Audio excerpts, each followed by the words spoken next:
भाई किस किस प्रकार की वो आत्माएं आज भी नाना प्रकार से अपनी ताकत का, अपने बल का कैसा दुरुपयोग करके सदैव सब कुछ अपना बनाने का कार्य करते हैं साथ संगत। और परमात्मा नारायण शाकाहारी अपनी समस्त ताकत आप पर इस प्रकार की आज लगा रहे हैं कि इस पूरे ब्रह्मांड में नारायण शाकाहारी परम सत्य ही तुम्हारे हैं, तुम उनके हो जाओ। पूरी ताकत लगा रहे हैं परमात्मा साथ संगत। इसलिए साथ संगत वो ताकत किसके काम कैसे आई वो जाने जगत संसार में, मगर हमारे परमात्मा नारायण शाकाहारी ने अपनी ताकत नाना प्रकार की आपको देकर के आप पर खुशहाली दी, आप पर तरक्की दी, नाना प्रकार की उन्नति दी। और आज भी वर्तमान में अपनी जिभ्या से परिवर्तन नहीं करोगे साथ संगत तो फिर बात बनने वाली। इसलिए करो परिवर्तन और प्रेम से बोलो नारायण शाकाहारी की संपूर्ण ब्रह्मांड में सदा सदा के लिए जयकार हो। जय जय नारायण शाकाहारी की संपूर्ण ब्रह्मांड में सदा सदा के लिए जयकार हो। जय जयकार हो। जगत जननी साकार मां माते श्री मैया की संपूर्ण ब्रह्मांड में सदा सदा के लिए जयकार हो। जय जयकार हो। तो इसी क्रम को आगे बढ़ाते हुए सादर आमंत्रित है माननीय सम्मानीय देवता स्वरूप भाई श्री दुशासन जी, जो हमारे इस क्षेत्र के बहुत ही अच्छे कर्मठ, बहुत ही वफादार, ईमानदार, पूरी जिम्मेदारी से संचालन करते हुए इस संगत को खूब ओतप्रोत किया है, जमजम के किया है। तो मैं आपके चरणों पर प्रार्थना करूंगा कि आप आए और चंद शब्दों को लेते हुए शासन को रसोपान कराएं, क्योंकि ये ट्रेन जो भरतपुर राजस्थान से आई है इसको जरा थोड़ा सा सुपरफास्ट बनाना है। इसलिए प्रेम से बोले नारायण सागर की संपूर्ण मान ले सदा सदा के लिए निकालो।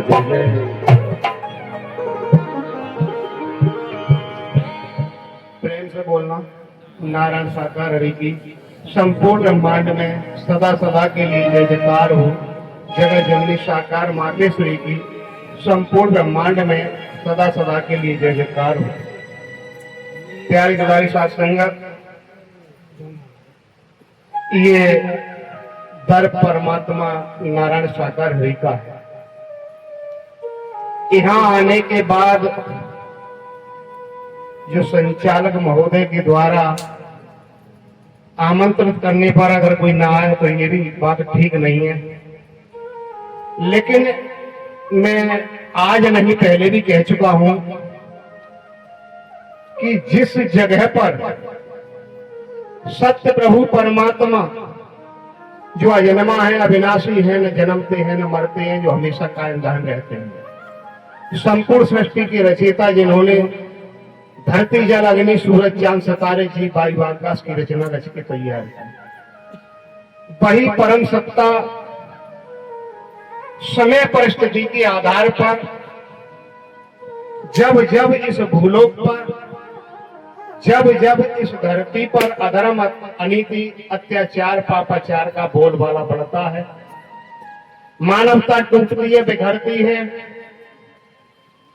जब संत भक्त अपनी आत्माओं से परमात्मा को पुकारते हैं, तो वही परम सत्ता किसी न किसी चुनिंदा घट में प्राप्त कर मानवता का संदेश देने मानव के रूप में आकर के अपने संत भक्तों को मानवता की राह दिखाती है, जो आज आपके समक्ष नारायण साकार के रूप में मौजूद है।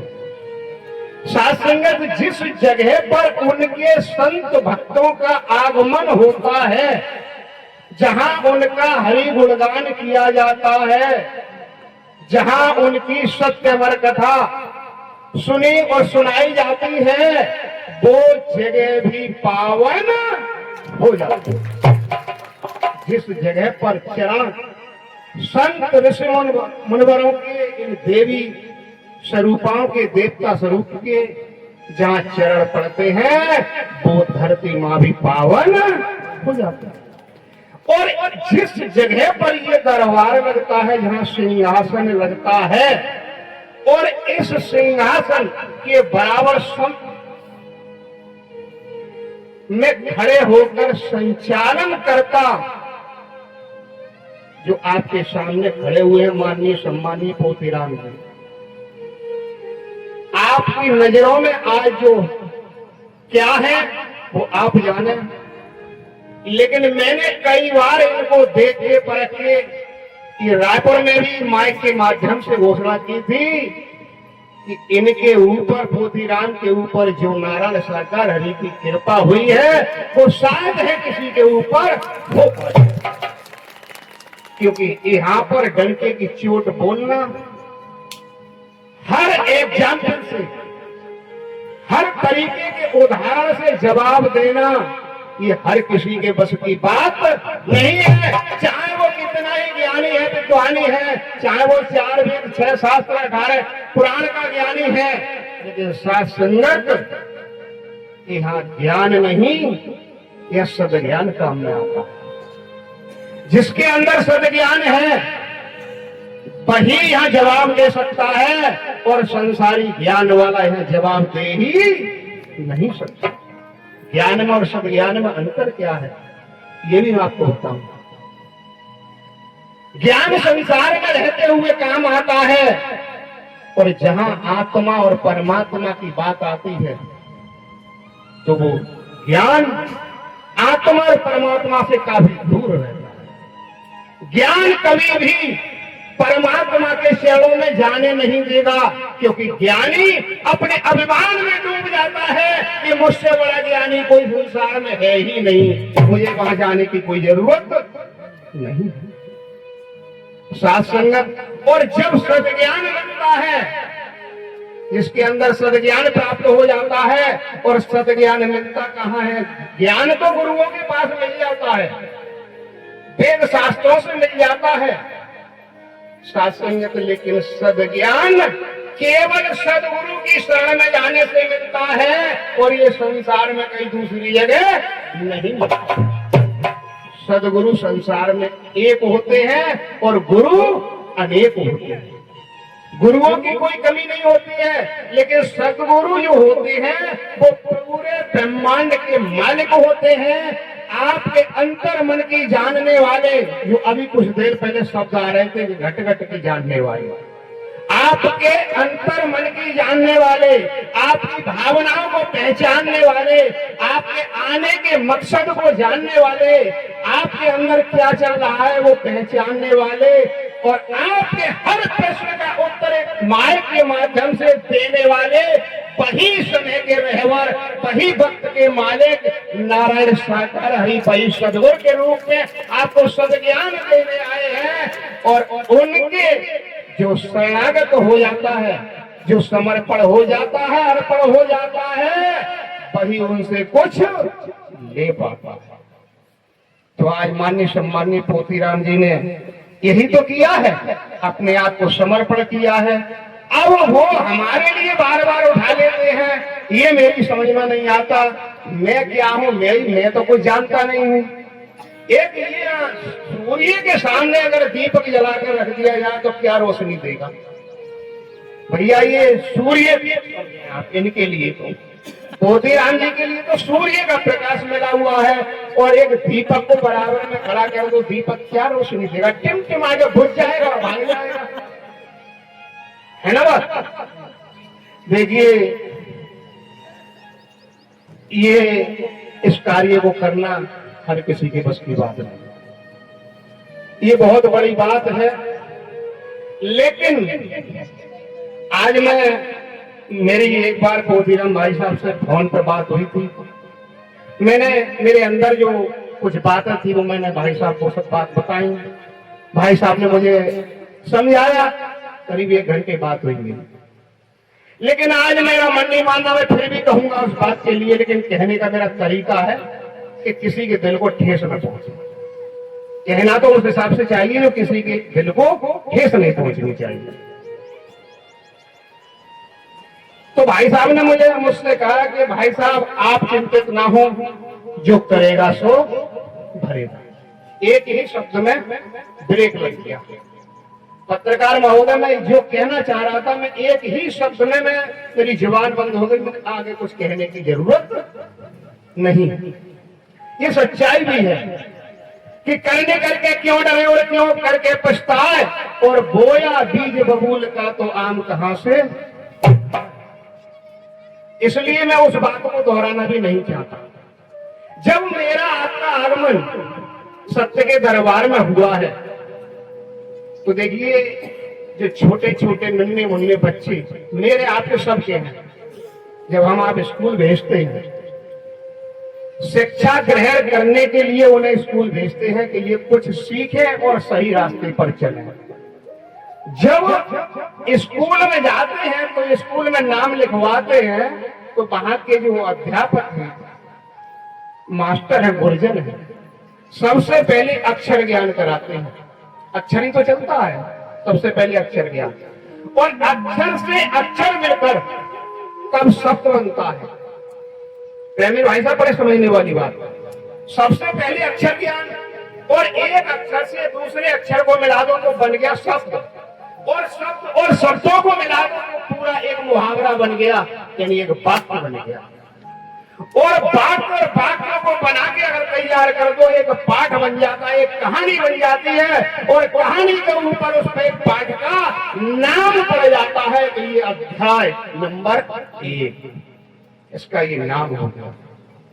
साहब सिंह भाई, मेरे कहने का तात्पर्य है, जब हमें वो ज्ञान, अक्षर ज्ञान वहां से मिलता है, और अक्षर ने अक्षर को जोड़ा, अक्षर से अक्षर जुड़ा, कंधे से कंधा मिलाया, तभी तो शब्द बना, और शब्द जुड़े आपस में, तब जाके मुहावरा बना, और मुहावरे सब मिल बैठे, तब एक कहानी बनी, तब उसका नाम पड़ा अध्याय नंबर 1। उसी हिसाब से हमारा आपका आगमन जब यहाँ हुआ है, तो हम जितनी भी आत्माएं हैं, चाहे नर रूप में या नारी रूप में, एक अक्षर की तरह अक्षर जोड़ करके हम शब्द बने, और सभी अक्षर मिलकर जब शब्द बनेंगे, वो शब्द जोड़कर मुहावरे बने, और सब जब मिलकर एक कहानियां के रूप में अगर पूरा हमारा एक समूह बन जाएगा, हम नर और नारी सभी एक समूह के रूप में बन जाएंगे, तो पूरा विशाल समूह बन जाएगा। उसका ऊपर हेडिंग पे नाम आएगा क्या, कि नारायण साकार हरि की संपूर्ण ब्रह्मांड में सदा सदा के लिए जय जयकार हो। ये हमारा नाम होना चाहिए, हमारा नाम अध्याय का ये होना चाहिए। हम अध्याय को बना के तो तैयार करें, लेकिन नहीं, यहाँ होता क्या है कि जो सत्य मार्ग पर चल रहा है, उसे टांग पकड़कर खींचो, उसकी बुराइयां करो, उसकी चुगली करो, जैसा कि दुशासन को बदनाम किया गया कि चरसों में जो पांडाल उखड़वाया वो दुशासन में उखड़वाया। क्या ये सत्यता थी? है कोई भाई, है कोई बहन, किसी के पास प्रूफ है, कोई सबूत है? कोई तैयार करे। अगर मैं कमेटी में जिसमें रहता हूं और वो नहीं आते, क्या मेरी जिम्मेदारी है? क्या मेरी जिम्मेदारी है? मैं क्या करूं? तो उसका भी ये जवाब मिला था, मुझे सुनने को मिला कि दुशासन आते हैं केवल खोज करने के लिए, कुछ ना कुछ देखने के लिए। लेकिन मैं आपसे निवेदन करता हूं, आपने जो कहा बहुत अच्छा किया, बहुत बढ़िया। क्यों? अब बताऊंगा। एक राजा था, और राजा के यहां संत जी गए।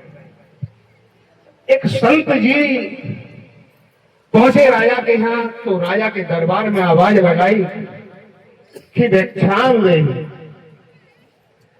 तो राजा ने क्या, घमंडी राजा ने उसके लिए भिक्षा के बदले में क्या दिया? पत्रकार बंधु, जो घोड़सवार में, जो उसके घोड़शाला में घोड़े बनते थे, तो घोड़ों की लीद उसके कमंडल में भरती। उस संत जी के कमंडल में घोड़े की लीद भर दी, और संत जी बड़े प्यार से उसको लेकर चले।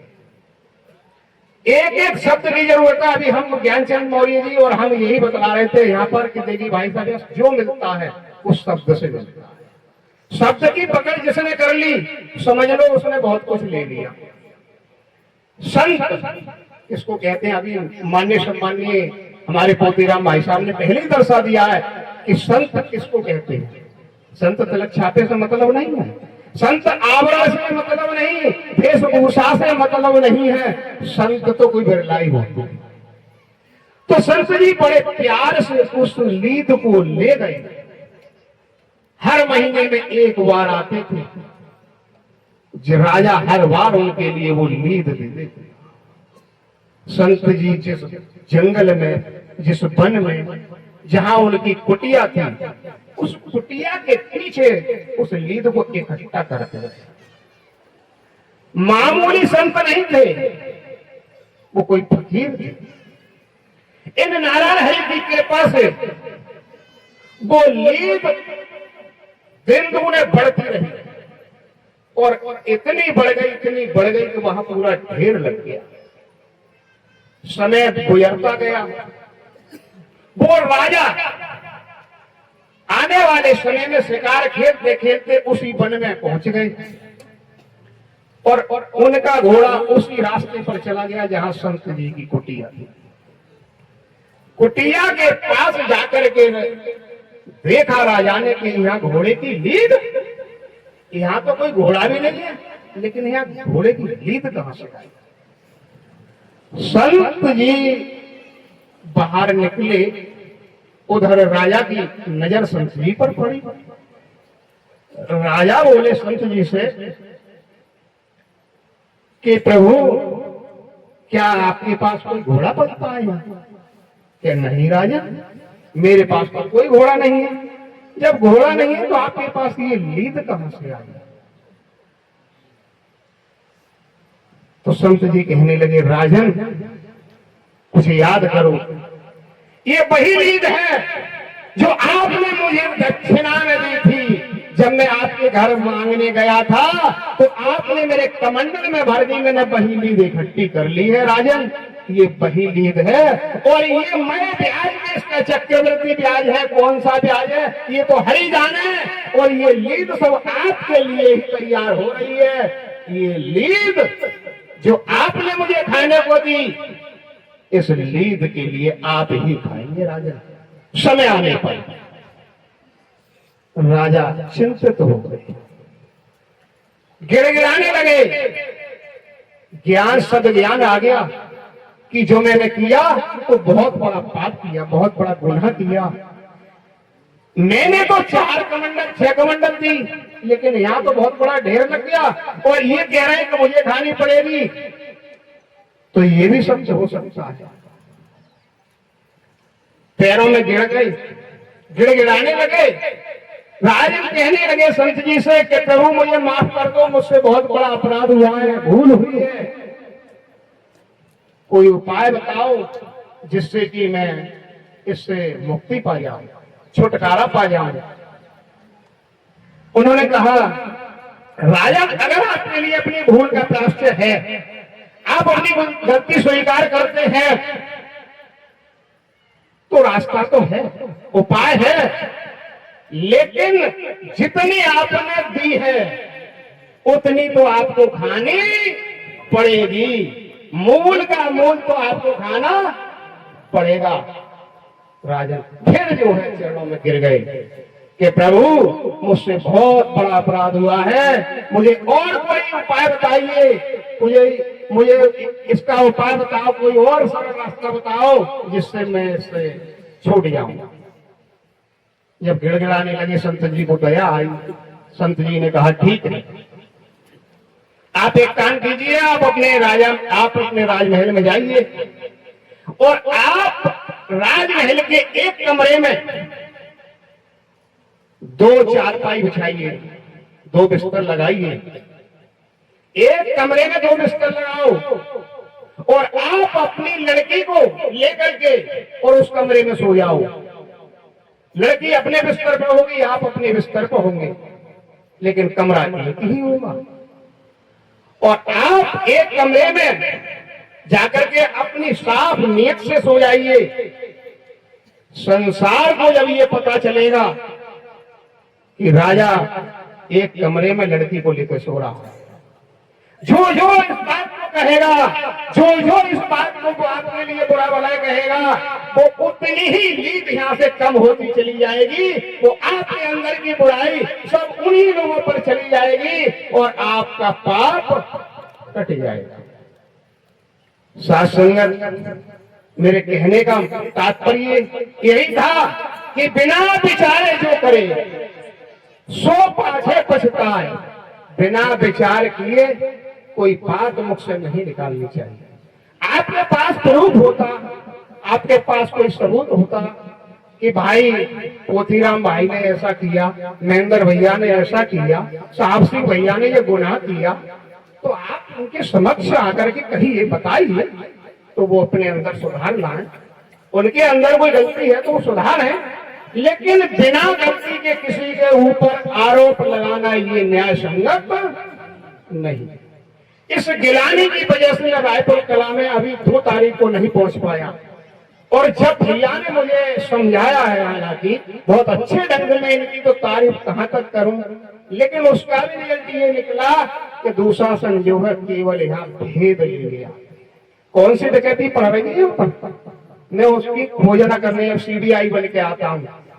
भैया कौन से यहाँ अपराध हो रहा है? अरे ऐसे महापुरुषों के लिए अब मैं कह रहा हूँ खुल करके, मेरे गांव के महापुरुष बैठे हुए हैं कि जितना सहयोग मुझसे चाहिए मैं बराबर देने के लिए तैयार हूं, और कोई भी इस संकट के लिए कराए मैं तैयार हूं। डंके की चोट कह रहा हूं। और पोथीराम भाई साहब, आपके लिए किसी भी प्रकार का सहयोग की जरूरत है तो मैं आपके लिए कंधे से कंधे मिला करके और काम करने के लिए तैयार हूं। इससे ज्यादा और मैं कुछ नहीं कह सकता, इससे ज्यादा मैं और कुछ नहीं कह सकता। लेकिन अब भी जो आपने जो किया, मैं उस दृष्टांत के माध्यम से बताऊंगा कि आपने अच्छा किया। मेरे अंदर की जितनी बुराइयां हैं वो आपने ले ली, और मेरा कल्याण हो गया। नारायण साकार हरि की संपूर्ण ब्रह्मांड में सदा सदा के लिए जय जयकार हूँ। जगत जननी साकार मातेश्वरी की संपूर्ण ब्रह्मांड में सदा सदा के लिए जय।